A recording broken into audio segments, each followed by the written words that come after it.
Estás a punto de navegar en aguas desconocidas, donde explorarás un mundo diferente. Prepárate, amigos. Bienvenido a bordo.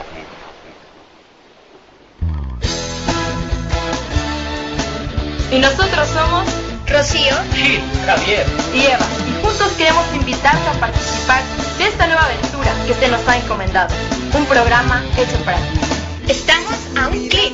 Navegando con Cristo.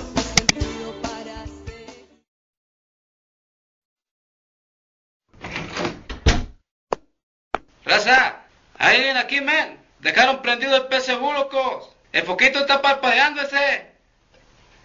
Bueno, pues comenzamos. Los dogmas marianos. Como cristianos, como católicos, tenemos una fe cimentada en el nacimiento, pasión, muerte y resurrección de Jesucristo. Entonces, todo lo que conlleva a estos actos, a esta heroica labor que nuestro Señor hizo para salvar a su pueblo, pues tiene que ver con nuestra fe, ¿verdad? Uno de ellos son los dogmas. ¿Y qué más y qué más importante que los dogmas de María, verdad? Y aparte, como dice el dicho, que siempre detrás de un gran hombre hay una gran mujer, ¿no? Y María, gran mujer, o sea, nos quedamos cortas, yo creo, todos, ¿no? Entonces, pues eso, el recalcar mucho, como católicos, es una de nuestras principales veneraciones. Y pues aclarar eso, que por más de que nuestros hermanos separados y a lo mejor cristianos u otros que nos pelean tanto esa idea, o sea, nosotros estar seguros, María, Virgen, Madre, intercesora ante todo, porque ahorita la tenemos como no la tenemos, debe de ser y es nuestra principal intercesora. Entonces, si desde aquellos tiempos y desde el Antiguo Testamento, no, discúlpenme ahí mi gran error, pero sí desde el Nuevo Testamento, o sea, tanto la vida pública de Jesús como sus milagros empezaron por intercesión de María. Exactamente. Y no dejar a un lado de que siempre es la que está al pendiente de nosotras como buena madre. Digo, y muchas canciones ya que se relacionan con buena madre, madre de Dios, tu divinidad, etcétera, etcétera. Pero pues sí, recordar que la Virgen María es un elemento fundamental y principal como intercesora, como madre y pues sobre todo como madre de Dios, ¿no? Y no sé, pues si quieres, estamos definiendo qué es dogma, ¿no? Oye, sí, ¿qué es dogma? Mira, según la Real Academia Española, es una proposición que se asienta por firme y cierta y como principio innegable. O sea, algo que no se evita, según la Real Academia. Okay. Según nuestra fe, es una doctrina, no es una invención, sino la declaración autoritativa que ha sido revelada por Dios. Discúlpenme que se me fue. Había escuchado el autoritario, pero no autoritativa. Pero bueno, es autoritativa. Y también el Concilio Vaticano lo define de una forma tácita como una divina revelación o como un juicio solemne como magisterio ordinario y universal. O sea, es algo que no se puede cambiar. Es una idea divina. Como no, súper bien, irrefutable, ¿verdad? Algo que debemos, entonces entendemos que dogma es una verdad en fe que debemos aceptar como cristianos católicos que creemos en Jesús. Y que no es inventada por el hombre, sobre todo. Que es algo que viene por inspiración divina. Entonces, o sea, tener eso en cuenta también, porque luego, típico de que, ya no esas ideas tuyas, católicos sin chiste, ¿no? Que de repente, como que por ahí, así como que, ¿tú qué sabes, no? Exacto. De hecho, pues deberíamos resaltar que este concepto de dogma estaba, digamos, unido o vinculado a una norma o decreto, digamos, emitido por una autoridad, dice aquí, es decir, por quien estaba al tope en la escala, digamos, de autoridad, ¿verdad? También se utilizaba para referirse a la opinión característica de una escuela filosófica, Estamos hablando de épocas pues de los grandes filósofos griegos y toda esta onda filosófica, ¿verdad? Incluso en los medievales, también. Sí, de hecho, bueno, sin embargo, con el crecimiento de la autoridad de la Iglesia en nuestro mundo, el término adquirió su significado principal como dogma teológico. Es decir, que dogma ya se utiliza únicamente o como significado mayor hacia el dogma teológico. Entonces, dejando un poco de lado el dogma filosófico y todas las demás y todos los demás usos que se le pudieran dar. Oh, qué interesante. Entonces de ahí ya lo ligamos a por qué son dogmas marianos, ¿no? Sí, exacto. Entonces, bueno, quizá debamos comenzar con mencionar que hay 4 dogmas marianos. Ya vimos justo hace un minuto que el dogma es una verdad divina, absoluta e irrefutable, que debemos tomar y creer por el hecho de ser hijos de Dios. Exacto. Entonces, hay 4 dogmas marianos. Obviamente, con mariano me refiero a referentes a María, exacto. El primero es María como Madre de Dios.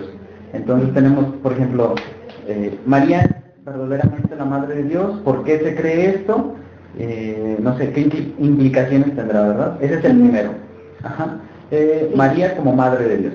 El segundo dogma es la Inmaculada Concepción de la Inmaculada, exacto. Es que estaba esperando a que Moni lo dijera. Exactamente. Yo lo sabía, compañero. Por eso me adelanté. Okay, entonces el segundo es la Inmaculada Concepción de María.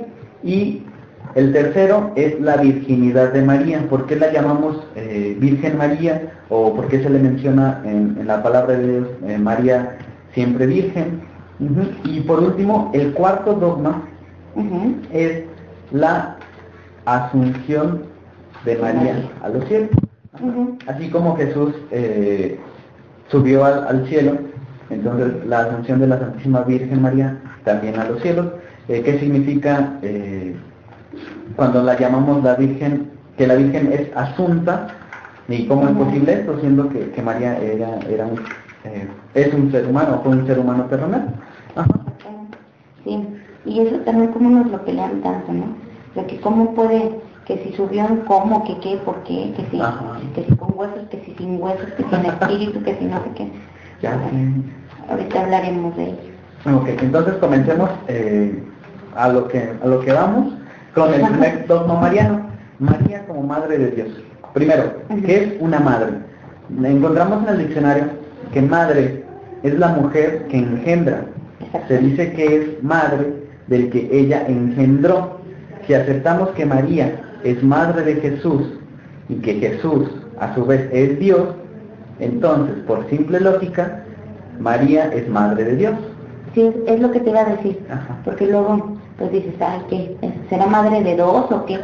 No, pues es porque Jesús es una sola persona, ¿no? Bueno, o sea, Dios. Jesús, Dios. Exactamente. Entonces veamos que de este modo pues no habría manera de refutarlo, ¿verdad? Por simple lógica. Pero tenemos más argumentos, no nos quedamos ahí. Dice, encontramos que no se debe confundir entre el tiempo y la eternidad.